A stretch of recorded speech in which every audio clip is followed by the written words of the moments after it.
오늘 우리가 함께 나누실 말씀은 시편 8편 1절부터 9절까지의 말씀입니다.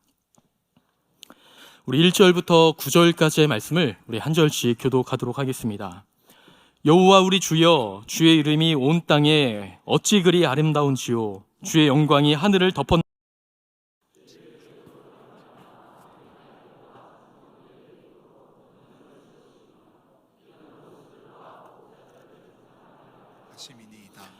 주의 손가락으로 만드신 주의 하늘과 주께서 베풀어 두신 달과 별들을 내가 보오니, 사람이 무엇이기에 주께서 인자가 무엇이기에 주께서 그를 돌보시나이까. 그를 하나님보다 조금 못하게 하시고 영화와 존귀로 관을 씌우셨나이다. 주의 손으로 만드신 것을 다스리게 하시고 만물을 그의 발 아래 두셨으니 곧 모든 소와 양과 들, 공중의 새와 바다의 물고기와 바닷길에 다니는 것이니이다. 함께요. 여호와 우리 주여, 주의 이름이 어찌 그리 아름다운지요. 아멘. 네, 오늘 우리가 계속해서 이 금요 시간에는 소요리 문답하여 우리가 함께 말씀을 나누고 있습니다. 오늘 우리가 읽은 이 본문은요, 소요리 문답 제10문에 대한 질문과 답에 대한 내용입니다. 이 소요리 문답 10번에 대한 질문이 무엇이냐면요, 이렇습니다. 하나님은 사람을 어떻게 창조하셨나요? 이게 소요리 문답의 10번째 질문인데요. 여러분 혹시 이 질문에 여러분들은 어떻게 답을 하실 수 있으시겠습니까? 잠깐 한번 생각해 보시겠습니까? 어떻게 답을 하시겠어요? 이제 이후에 말씀드리는 이 질문에 대한 답이 성경이 말하는 거의 정확한 답이 수가 있겠습니다. 우리 이에 대한 답을 우리 다 같이 한번 읽어보도록 하겠습니다. 시작. 하나님이 사람을 남자와 여자로 창조하시되 자신의 형상을 따라 지식과 공의와 거룩함으로 지으시고 피조물을 다스리게 하셨습니다. 하나님께서 사람을 어떻게 창조하셨냐면요, 사람을 남자와 여자로 창조하셨습니다. 그리고 특별히 사람에게만 하나님께서 주신 특권인데요, 하나님의 형상대로 사람을 지으셨습니다. 그런데 그 하나님의 형상 안에 포함되어져 있냐면 지식과 공의와 또 하나가 뭐였는지 기억나세요, 여러분? 예? 네. 지식과 공의와 네. 하나 뭐라고요? 네, 이 세 가지를 하나님께서 허락해 주셨습니다. 그래서 우리 모두는 이 하나님의 거룩함과 또 의와 공의와 또 하나님께서 허락하신 그 속성들을 가지고 우리는 살아가게 되었습니다. 그래서 사람은 모든 창조물 중에 유일하게 지으심을 받은 자들입니다. 이 형상은요, 하나님의 형상은 인간에게만 특별하게 부여가 된 것입니다. 여기에서 형상은요, 비유적으로 사용되어진 거예요. 왜냐하면 하나님은 형상이 있으신 분이 아니시거든요. 영이시기 때문에. 그러므로 여기에서 사람을 하나님의 형상대로 지으셨다라고 말씀하셨을 때 이 형상은 어떤 눈으로 보이는 겉모습을 이야기하는 것이 아니라 하나님의 깊은 속성을 말씀하신다라고 볼 수가 있습니다. 그래서 눈에 보이는 외모가 아니라 하나님의 거룩, 공의와 지식에 따라 우리 사람을 창조하셨다는 것을 우리는 기억해야 됩니다. 그래서 인간은 사실 우리가 조금 인간에 대해서 깊이 알게 되면 어떻죠? 사실 이런 거룩함이 많이 드러나지 않습니다. 하나님의 자녀라고 해서 공의로움이 더 하나님을 아는 지식이 충만하지가 않습니다. 여전히 우리는 우리 자신을 살펴보게 될 때에 너무나 부족하고 연약하고 죄가 많은 사람으로 우리 자신을 살펴보게 됩니다. 그렇게 불완전하고 유한하지만 본성이 그 가운데 분명히 있다는 것을 말씀하고 있는데, 왜냐하면 우리 모두는 사람은 하나님의 형상대로 지음을 받았기 때문입니다. 그리고 이 하나님의 속성을 하나님과 공유하고 있으므로 하나님과 교제할 수 있는 능력을 가지고 분명하게 의미합니다. 저는 한번 여러분들께 질문을 드리고 싶어요. 여러분들은 하나님의 형상을 가지고 계십니까? 하나님의 형상은 거룩과 공의와 지식이다라고 말씀드렸습니다. 여러분은 공의로우세요?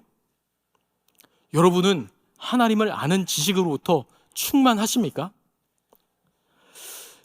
이에 대한 질문에 목사님, 저는 정말 거룩한 삶을 살고 있어요. 저는 하나님을 아는 지식도 충만한 것 같아요. 저는 하나님의 공의함을 가지고 정직하고 공의롭게 행하려고 합니다 라고 자신 있게 손을 들고 말씀하실 수 있는 분들은 아마 없으리라 생각이 됩니다. 앞에 있는 저는 어떨까요? 여러분, 거룩해 보이시나요? 네라고 해야 될지 아니라고 해야 될지 모르시겠죠. 저는 공의로워 보이나요? 저는 좀 지식이 많아 보이나요? 어떻게 보이세요? 대답을 잘 해주셔야 설교가 일찍 끝나는지 이렇게. 저도 솔직히 거룩하지 못하고요, 공의로움도 저에게 별로 없습니다. 그리고 솔직히 말씀드리면 지식이 짧아요. 없습니다, 별로. 분명히 하나님의 형상으로 지음받은 저와 여러분들인데 왜 우리에게는 이렇게 하나님의 형상인 지식과 공의와 거룩함이 없을까요? 왜냐하면 인간이 죄를, 그래서 원래 가지고 있었던 본성에 있었던 그 하나님의 속성을 우리는 잃어버리게 된 것입니다. 그래서 원래는 우리가 가운데 하나님의 형상을 가지고 있어야 되는데 지금 그 형상을 잃어버려 그 모습들을 찾아볼 수 없다는 것이죠. 그런데 우리가 또 하나님의 자녀로 부르심을 받아 우리의 삶을 살아가게 될 때에 그 하나님의 형상이 조금씩 회복되어지고 찾아가고 있게 된다는 것을 우리는 발견하게 됩니다. 그래서 우리는 너무나 죄악투성이인, 너무나 부족하고 연약한 사람들이지만 이런 면은 조금 괜찮네 라고 생각해 볼 수 있는 어떤 부분들을 우리는 종종 발견할 수 있어요. 그러나 그럼에도 불구하고 여전히 우리는 죄악 가운데 살아가는 것을 우리는 우리 자신을 통해서 또 주변의 사람들을 통해서 우리는 발견하게 됩니다. 분명하게 기억해야 돼요. 하나님의 형상으로 지으심을 받은 존귀한 자라는 것을요. 동시에 그 형상이 조금 망가졌지만, 완전히 망가졌지만 주의 은혜로 조금씩 회복되어져 가고 있는 중이라는 것도 우리는 완전한 존재가 아니에요. 그러나 존귀한 존재입니다. 하나님 앞에서요. 우리는 기억해야 돼요. 완전한 존재는 아니지만 존귀한 존재라는 걸. 시편 8편을 기록한 다윗도 이 부분에 대해서 여러분, 다윗이 시편을 기록하면서 사람에 대해서 한번 생각해 봅니다. 그러면서 4절에 이렇게 이야기를 하는데 4절의 말씀 한번 볼게요. 사람이 무엇이기에 주께서 그를 생각하시며 인자가 무엇이기에 주께서 그를 돌보시나이까. 하나님, 도대체 사람이 뭔데 하고 부족하고 날마다 죄를 짓는 부족한 사람들인데 왜 도대체 이 사람들을 끝까지 하나님께서 생각해 주십니까? 이 생각하다라는 다른 말로 바꾸어 이야기하면요, 마음에 품고 끊임없이 기억하다라는 말이에요. 왜 하나님 이렇게 죄악이 많은 이 사람들을 마음에 두고 기억해 주십니까? 도대체 하나님, 사람이 뭔데 왜 하나님 그러십니까? 하며 이 다윗이 하나님께 질문을 하고 있어요. 그러면서 이 다윗은 그에 대한 질문에 대한 답을 합니다. 5절과 6절인데요, 우리 두 절의 말씀을 우리 다 함께 합니다. 그를 하나님보다 조금 못하게 하시고 영화와 존귀로 관을 씌우셨나이다. 주의 손으로 만드신 것을 다스리게 하시고 만물을 그의 발 아래 두셨으니. 지금 어떠한 존재라고 이야기를 하고 있나요? 5절의 말씀을 다시 한번 보면 사람을 하나님보다 조금 못하게 하셨다. 그리고 영화와 존귀의 관을 씌우셨다라고 이야기합니다. 죄가 많지만, 부족하지만 그러한 존재가 바로 우리라는 것을 말씀하고 있어요. 분명하게 알았던 거예요. 그 중심에 하나님을 향한 분명한 그 믿음과 신뢰를 가지고 있는 그 사람 마음 가운데 하나님의 형상이 있다는 것을, 그리고 지금은 비록 그 형상이 깨어져 온전한 모습을 나타내고 있지 못하지만 그 형상이 하나님 안에서 온전하게 회복되어질 그것을 다윗은 기억하면서 사람은 하찮은 존재가 아니라 하나님의 존귀의 관을, 영화의 관을 씌우신 그런 존귀한 사람이라는 것을 분명하게 이야기를 하고 있는 것입니다. 여러분, 우리 모두는요, 죄라는 거예요. 저와 여러분들은요, 비록 죄가 많지만 하나님께서 보시기에 존귀한 자, 아름다운 자, 관을 씌워주실 만한 자라는 것을 우리는 믿어야 됩니다. 여러분 정말 믿으십니까? 우리는 존귀한 자요, 하나님께서 기뻐하시는 자라는 사실을 우리는 믿어야 돼요. 이 믿음을 가지고 여러분 잠깐 옆을 바라보시겠습니까? 옆에 있는 혹시 친한 분이라면 눈을 마주치셔도 됩니다. 정말 존귀한 자세요. 사랑을 줄 만한, 하나님은 우리를 존귀하다 말씀하시는데 사실 사람의 눈으로 보면 별로 썩 그렇게, 죄송합니다 이렇게 표현을 해서, 그렇게 보이지 않을 수도 있어요. 그럴 수도 있고, 이 사람을 깊이 들여다보면 좋은 점보다 사실 좋지 못한 점들이 더 많이 드러나기 마련이거든요. 그래서 사실 하나님의 눈으로 그 사람을 바라보지 못하고 이 사람의 시선으로, 내 주관으로 그 사람을 바라보고 판단하다 보니까 저 사람은 나와 별로 어울리지 않는 사람, 나와 상종하지 못할 사람, 저 사람은 내가 생각했을 때 좀 짜증나는 사람이야, 저 사람 내가 보니까 좀 재수없어, 저 사람하고 놀기 싫어, 이런 말들이 나올 만한 사람으로 우리는 종종 바라볼 때가 있어요. 그런데 그 사람도 어떤 사람일까요? 하나님의 시선으로 바라보면 너무나 하나님 앞에서 존귀한 자라는 사실을 우리는 기억해야 돼요. 그러한 시선으로, 하나님의 시선으로 바라보지 못하고 사람의 시선으로 바라보면 하나님의 여기심, 존귀하게 여기시는 그 여기심을 우리는 알 수 있다는 거예요. 그리고 존귀하게 여기지 못하다 보니까 그것이 말과 행동으로 드러나게 됩니다. 저 사람은 왜 그럴까? 저 사람은 왜 저렇게 행동할까? 저 사람 이것 좀 안 했으면 좋겠는데, 이 사람 이렇게 하면 좋겠으면서 앞에 이야기는 못하고 뒤에서 그렇게 이야기하는 것들을 우리 간접적으로 저희 다 경험하고 있잖아요. 저는 이 말이 참 중요하다라고 생각합니다. 성경에서도 그것을 증거하고 있고요. 저는 말에 힘이 있는데 저는 그것을 경험했어요. 언제 그것을 경험했냐면, 여러분 그 영화나 드라마를 보면 주인공들이 많은 대사를 하잖아요. 그런데 영화를 볼 때, 드라마를 볼 때는 우리가 이상하다고 느끼지 못하는 부분들이 있어요. 그게 뭐냐면 독백에 대한 부분입니다. 혼잣말 들을 보세요. 그러면 주인공들이 적지 않게 독백을 합니다. 저도 한번 독백을 해보고 싶었어요. 집에서 혼자 있으면서. 그랬더니 약간 제가 생각했을 때도 정신 나간 사람 같더라고요. 그런데 저는 언제 해보고 싶었냐면, 거울을 보면서 조금 저와 대화를 한번 해보고 싶었습니다. 우리 여성분들이 많이 앉아 계시는데, 우리 여성분들은 주로 언제 거울을 보시죠? 화장하실 때 제일 많이 거울을 보시고 수시로 거울을 보시죠. 남자들은 언제 거울을 많이 볼까 했더니 샤워할 때 조금 많이 거울을 봅니다. 샤워를 막 하고 물을 뿌리고 하다가 거울도 이제 김이 껴있으니까 빡빡 닦고 거울에 비친 제 모습을 보면서 자, 한마디를 합니다. 제가 영민이거든요. 영민아, 너 오늘 좀 멋진데? 했더니 제가 벌써 이렇게 입꼬리가 싹 올라가죠. 그 말을 거울에 비친 저에게 하니까 기분이 진짜 좋아지더라고요. 근데 제가 계속 그렇게 하면 약간 진짜 정신 나간 사람처럼 될까봐 계속해서 이어가지는 못했습니다. 근데 그 한마디 독백입니다. 영민아, 너 참 진짜 괜찮은데? 죄송합니다. 예, 이런 표현들도 한번 해봤어요. 저에게. 저만 있으니까 한 거예요. 다른 사람 없고. 그런데 기분이 좋아지더라고요. 그런데 반대로 제가 반대말도 해봤어요. 아, 영민아, 너 진짜 왜 그러냐? 오늘 너 왜 그랬어? 아, 진짜 너 오늘 좀 짜증난다. 제 자신에게 그런 이야기를 했더니 갑자기 기분이 너무 다운이 되는 거예요.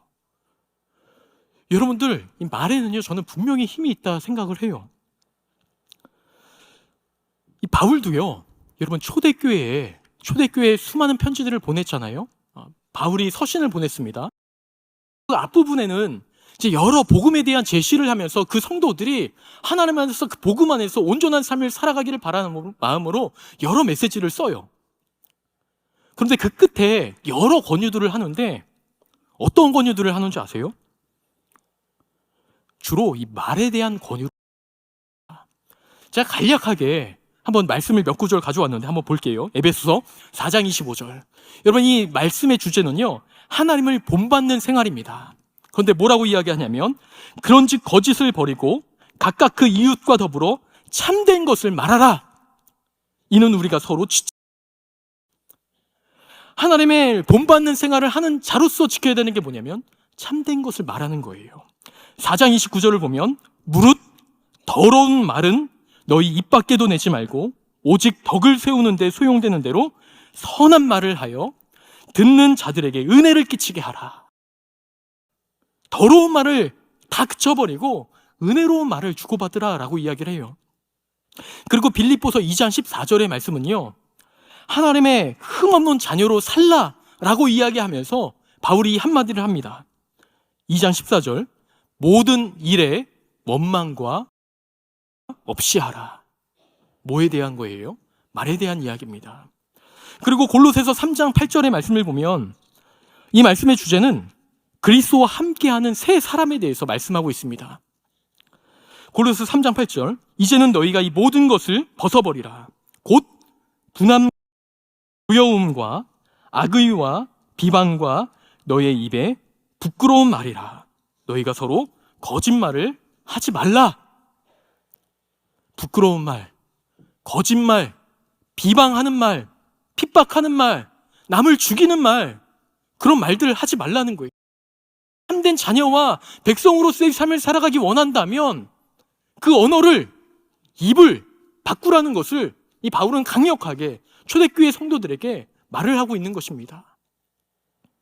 저는 구약의 몇몇 사건들을 통하여서도 이 말이, 이 언어가 얼마나 저는 한번 생각해 보았는데요. 하나님께서 아브라함을 부르시고 야곱을 부르실 때에 원래 아브라함이 아니었죠. 아브람이었습니다.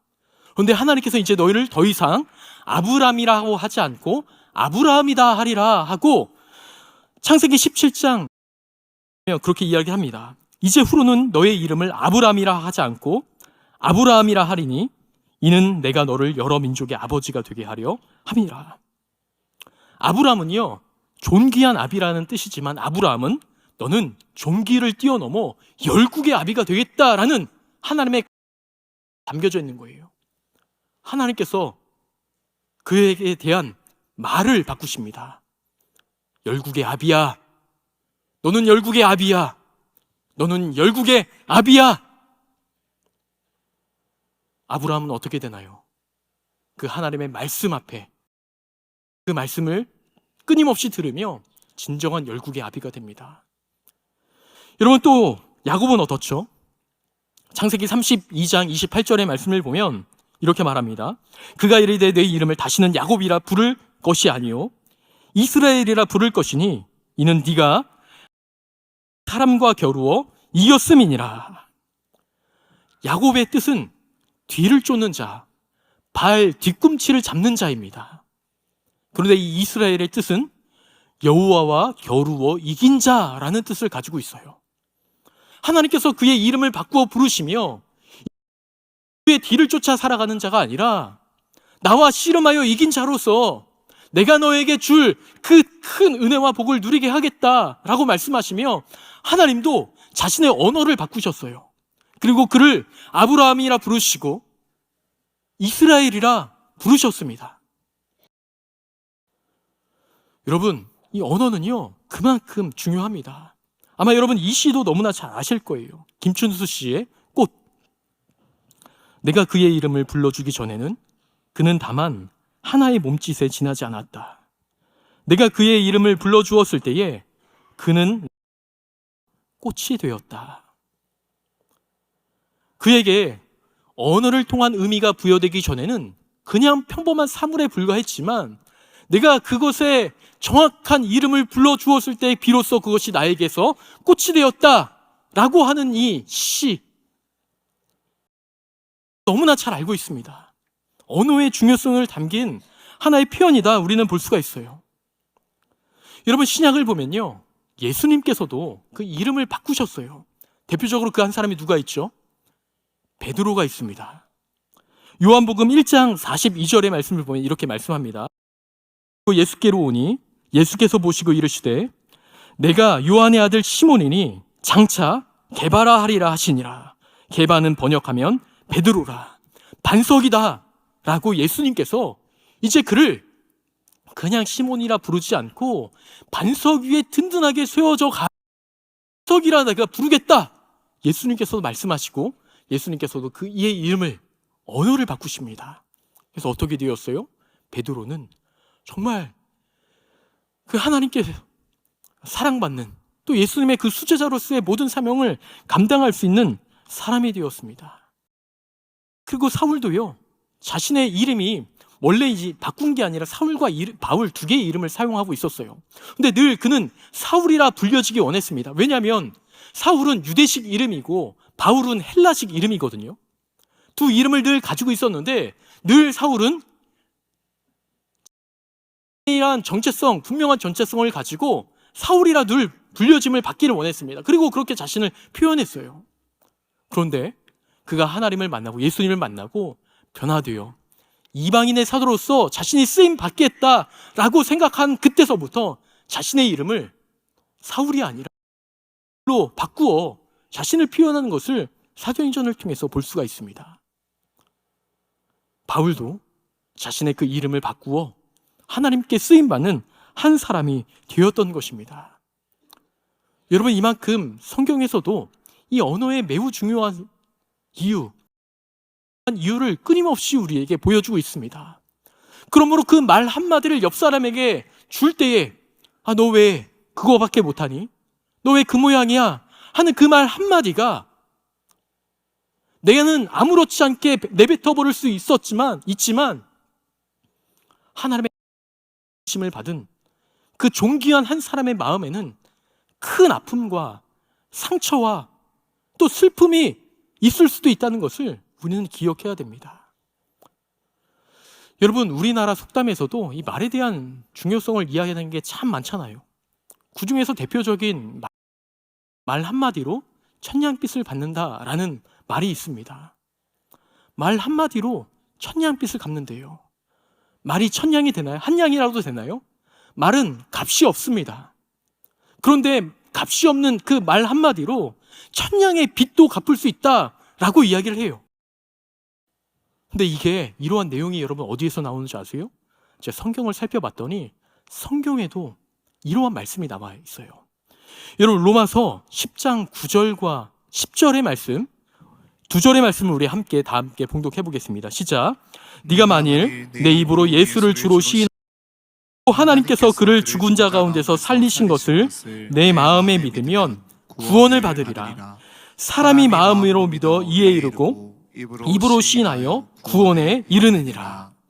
아멘. 믿음에 관한 이야기거든요.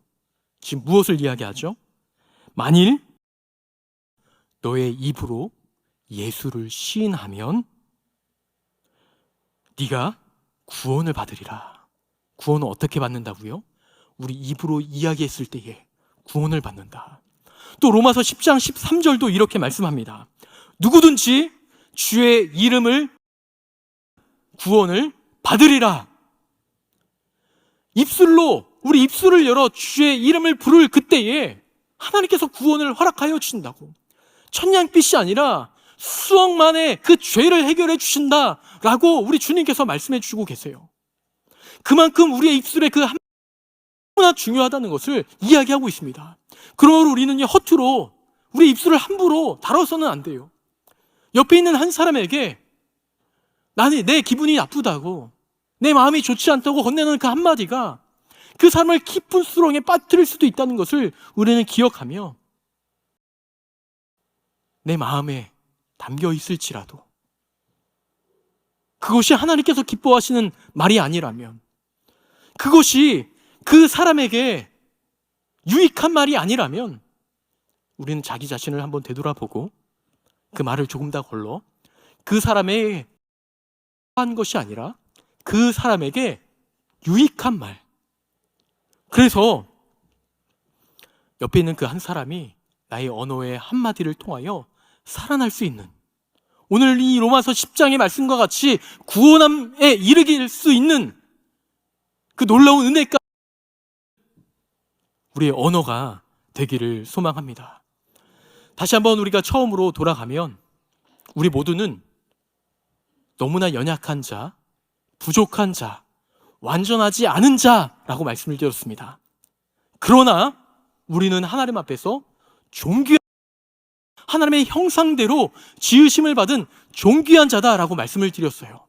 이것은 나 자신에게만 해당되는 것이 아니라 옆에 있는 동역자들에게도 동일하게 해당되어지는 이야기예요. 그래서 바라기는 옆에 있는 한 사람에게 너 왜 그래? 라고 말하기보다 그 사람에게 유익이 될 수 있는 말. 앞에 제가 이렇게 서서 설교를 하고 또 때로는 성도님들과 교제를 합니다.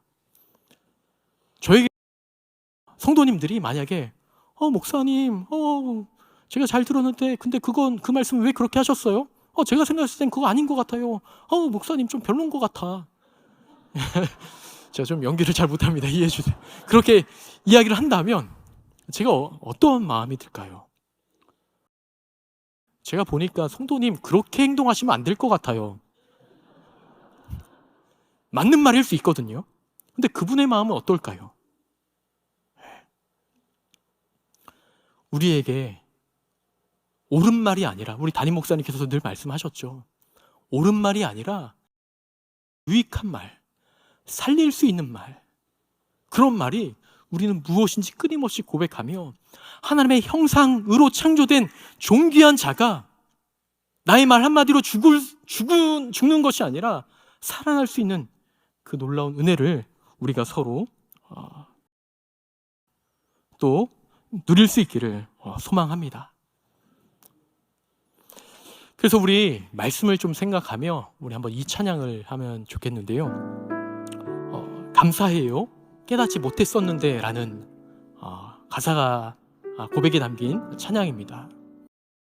내가 내 자신에 대해서 깨닫지 못했던 적이 너무나 많이 있고, 옆에 있는 성도를 향해서 깨닫지 못했던 것, 하나님의 형상으로서 존귀한 자라는 것을 깨닫지 못했던 적이 참 많이 있음을 우리가 하나님 앞에 고백하면서, 하나님, 이제 나 자신을 사랑으로 섬기고 옆에 있는 분들도 내가 하나님의 사랑으로 섬기기를 원합니다.